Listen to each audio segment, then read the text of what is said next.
This is the My Child Will Thrive podcast, and I'm your host, Tara Hunkin, nutritional therapy practitioner, certified GAPS practitioner, restorative wellness practitioner, and mother. I'm thrilled to share with you the latest information, tips, resources, and tools to help you on the path to recovery for your child with ADHD, autism, sensory processing disorder, or learning disabilities.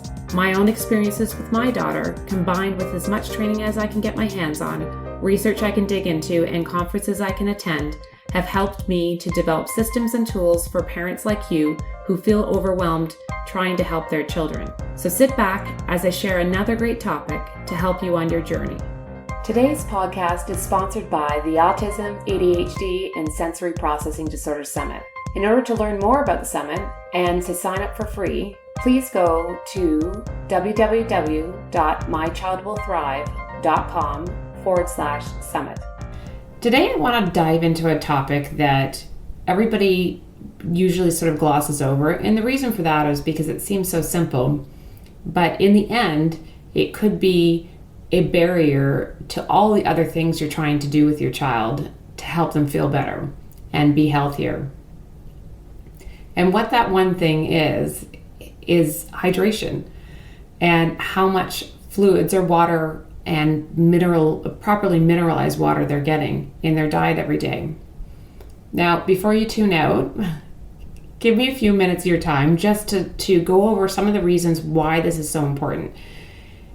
And the reason why I want to talk about this is because a lot of times when people are having difficulties with they're doing what they think are all the right things with their child, and when we have that conversation around how much their child is hydrating every day, which can be a struggle for a lot of us with our kids, it turns out that they really aren't able to get appropriate amounts of water in.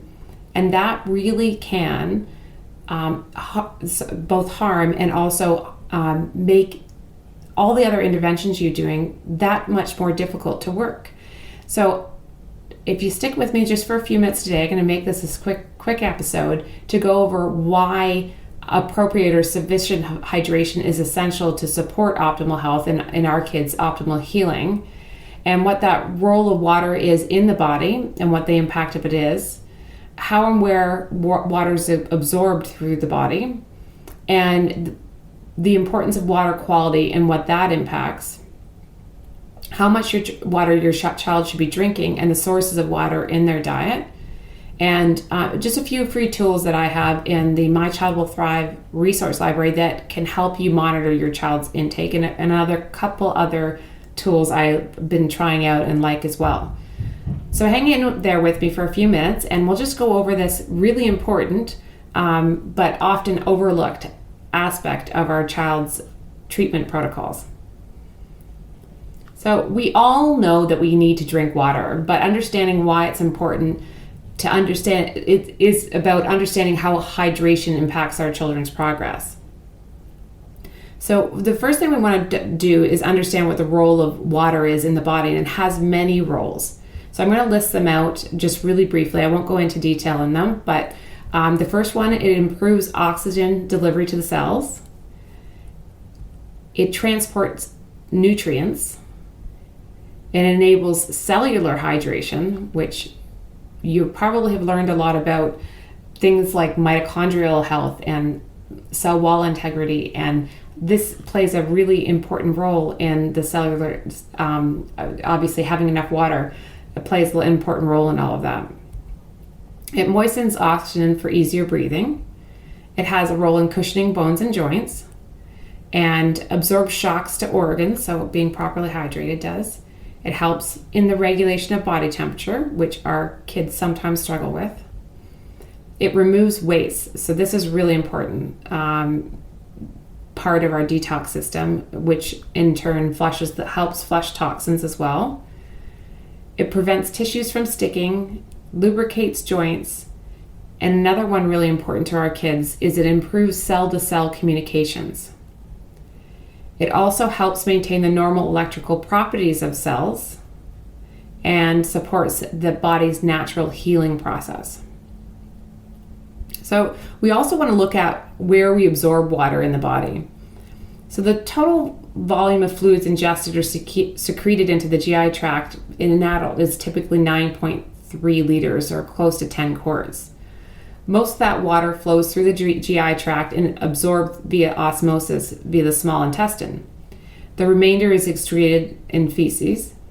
And the impact of that hydration has on constipation. So when someone tells me their child is constipated, the very first thing we talk about is hydration. Are they getting enough water? Are they getting appropriate type of water, quality of water, and how that's impacting their constipation, because that's usually a massive contributing factor.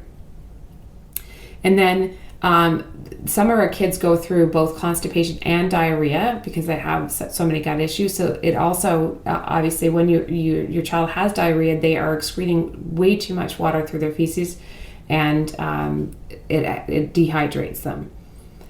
And we also are looking at the proper balance of electrolytes that they need for absorption. So when I talked about good quality water, I'm talking about obviously filtered in terms of toxin free, but also that it's properly mineralized water. And the reason for that, minerals or electrolytes have 4 general functions. They control the osmosis of water between different fluid compartments in the body, and they help maintain the body's pH balance. They help with the carrying of the electrical current that we talked about just before, and they serve as cofactors needed for optimal activity of enzymes. So getting that properly mineralized water has a major impact throughout the body. Now, just so to give you an idea of whether or not maybe your child has an issue with dehydration, I'm just going to go through some of the signs of dehydration. So, and what that can impact. So just a decrease in 2% of water will cause fatigue. So those are kids that seem lethargic all the time and we think have mitochondrial dysfunction. They also may be just slightly dehydrated. So that's one of the first places to look and one of the easiest things to do. A drop in 10% will cause more significant health problems, such as it could be the root cause of their digestive dysfunction, immune dysregulation, cardiovascular issues, and musculoskeletal issues. More than 10% of a dehydration is life-threatening. So obviously that we never want to get there. But one of the things you can do is look for early signs of dehydration you may notice in your child. And they can show up as things like fatigue, anxiety, irritability, depression, cravings, cramps, and headaches. So these are often symptoms we have in our children, and we're looking for bigger issues. But sometimes one of those issues can just be proper hydration. What are considered mature signs of dehydration, when a child has been dehydrated for a longer period of time, that contributes to heartburn, joint pain, back pain, constipation, which we talked about before, migraines, colitis, fibromyalgia, and asthma and allergies. So again, we see a number of things in there that are things that our children struggle with in that list of mature signs of dehydration. So before we get into all the other complicated solutions or more complex solutions, the very first thing we want to do is make sure our children are properly hydrated. So what are the daily sources of water for your body or your child's body? Well, the body can produce about 8% of its daily water needs through metabolic processes alone. But the remaining 92% we need to get through drinking and food sources. So, and part of that hydration, as I've talked about before, is the water quality. We want to make sure that the water that our children are drinking and we are drinking is both toxin free and mineralized. Now, when I talk about toxin free, I'm talking about natural spring water or potentially filtered water, which could be distilled or done through reverse osmosis filters or charcoal and other filters. And there's a myriad of choices and options there, and it really depends on where your tap water is coming from. So you have to sort of investigate those separately. But when the other option or aspect really is not just toxicant free, but it has to be properly mineralized. So spring water is typically naturally mineralized on its own, and that's why it's the best in its natural state. Filter water, in particular, like reverse osmosis and a number of other filters, needs to be remineralized, because not only are we taking out the toxicants, we're also taking out the minerals when we distill or reverse osmosis our water. And we can remineralize it really simply by putting a dash of real sea salt in our water, or you can also purchase trace mineral drops, so you can make sure that you're getting the right proportion of trace minerals in your water, and you can just add those back in. I'll make sure to put links in the show notes to some options in terms of buying those. Water quantity is also obviously really important. So how much water do we really need to have our children drinking each day, and where do they get that water from? They're going to get it through obviously just straight drinking water. There are also water dense foods, and then there's things we want to avoid, which are foods and in particular drinks that are diuretics. In other words, they actually dehydrate the body as opposed to hydrate the body. So in terms of general recommendations for drinking water, it's about half your child's body weight in pounds in ounces per day. So for example, if a child weighs 50 pounds, they should drink approximately 25 ounces of water a day. Keep in mind, these are general guidelines. So you're going to watch for those signs and symptoms of early dehydration. It also takes a while. You can't just rehydrate in a day. It takes a while to get properly hydrated over time. So just because they've had the drinks the one day, but they didn't 4 other days, you're going to want to take time to build back up to proper hydration levels. And you're going to notice too that they're going to actually need to urinate more when you first start increasing their water intake. That should level out over time. And in terms of diuretics, there's also water dense foods. So I think we know a lot of those. Those tend to be things like watermelon or big leafy greens and everything else that is does really well and is very juicy in terms of the water content. And obviously they're raw foods where the water hasn't been cooked out of it. In terms of diuretics that you want to avoid, believe it or not, juice is one that's a big culprit. In addition to coffee and tea and caffeine of any kind. And of course, as always, we want our children to avoid drinking soda or pop for many different reasons, but another one being that they tend to be diuretics. So there's lots of tools you can use to help monitor your child's hydration levels.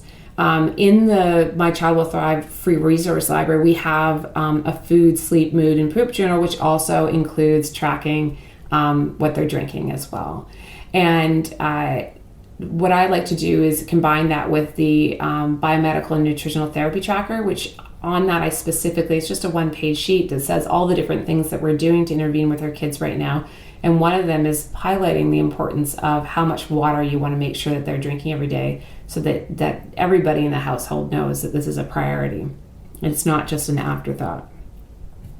You can find those tools in the free resource library, which I'll make sure is linked in the show notes as well.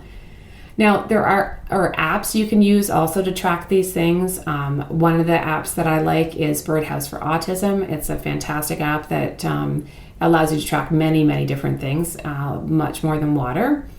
There's also a water tracking app like Waterminder, and that one can both track it and also remind you to drink water. Obviously, that's not necessarily the best tool for our children because we don't want them having devices on them all the time to remind them to drink. But if that works for your child, then that's what you do, because obviously it's all about priorities.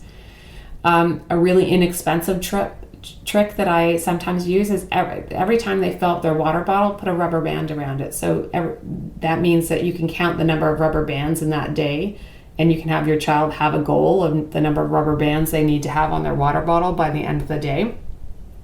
And you can just leave those by the tap where they fill up their water bottle. And so that's an easy way to track how much water they're drinking. And then there's a new tool that I've been trying. It's called the ULA. And it actually is a rubber band with a little device on it that flashes. And what it does is it flashes if you haven't taken a sip from your water bottle in a while. It's not Bluetooth. It doesn't have an app to go with it. It's a very simple device. So it is kind of great. It kind of, some of them are really cute and they have little sayings on them. And so the kids they like them. And it's just something a little bit different that might get them a little bit more excited about doing it, and helping them, remind them also to take sips, just gentle sips of water throughout the day, as opposed to guzzling it in order to meet their requirements.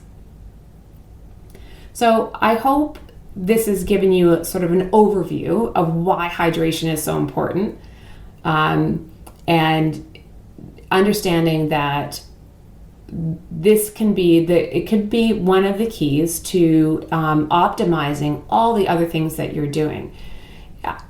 There was a book that was written by a gentleman by the name of Dr. Behettin Galdi called "The Many Cries of Water for Water," and he was a doctor that was imprisoned in a prison in Iran for many years, and he had no tools to help his patients in the prison that he treated while he was in prison there, because he wasn't given any. And so the only one that he had was actually hydration and using water. And he documented how many ailments he was able to relieve just by ensuring that his patients were properly hydrated when he had no other tools available.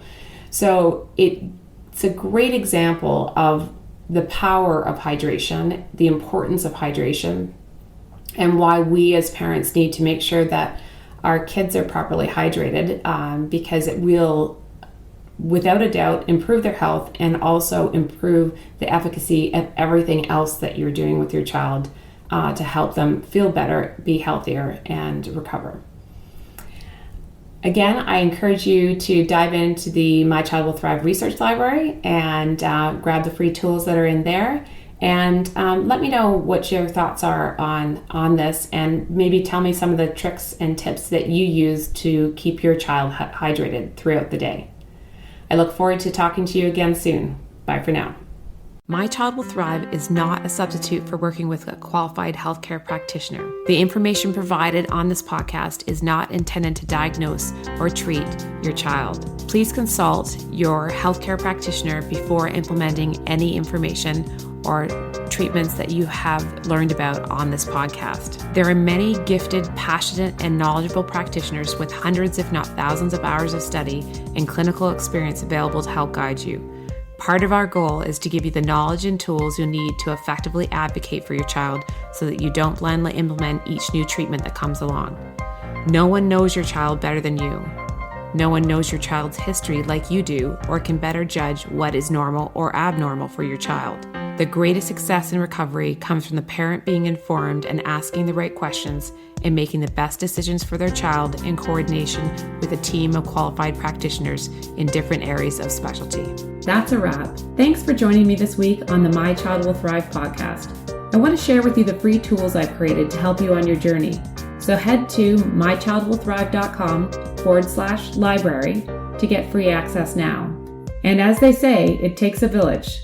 Join us in the My Child Will Thrive Village Facebook group, where you can meet like-minded parents and stay up to date on everything we have going on at My Child Will Thrive. This is Tara Hunkin, and I'll catch you on the next podcast or over at mychildwillthrive.com.